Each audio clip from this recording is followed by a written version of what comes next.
Tahukah kamu, benda sederhana seperti payung ternyata memiliki sejarah panjang dan unik. Payung awalnya bukan digunakan untuk melindungi dari hujan, melainkan untuk melindungi dari sinar matahari. Sejarahnya dimulai dari 4000 tahun lalu di Mesir, Mesopotamia, dan Tiongkok kuno. Pada masa itu, payung dianggap sebagai simbol kekuasaan dan status sosial. Hanya raja, bangsawan, dan pejabat tinggi yang diperbolehkan menggunakannya. Pada abad ke-11 di Tiongkok, payung mulai dibuat tahan air. Caranya, mereka melapisi payung dengan kertas lilin dan lak untuk menahan air hujan. Ide ini menjadi awal mula payung yang kita kenal sekarang. Lalu, bagaimana payung menjadi populer di Eropa? Sekitar abad ke-17, payung dibawa ke Eropa oleh para pedagang dan pelancong.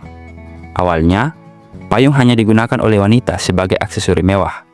Tapi pada abad ke-18, seorang pria Inggris bernama Jonas Henway mulai mempopulerkan payung di kalangan pria.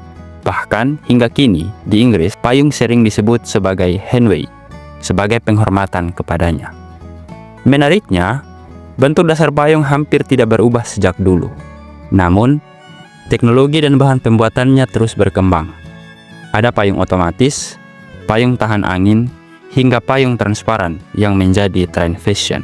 Selain fungsi praktis, payung juga sering digunakan sebagai simbol budaya. Di Jepang, payung tradisional disebut wagasa dan terbuat dari bambu dan kertas wasi.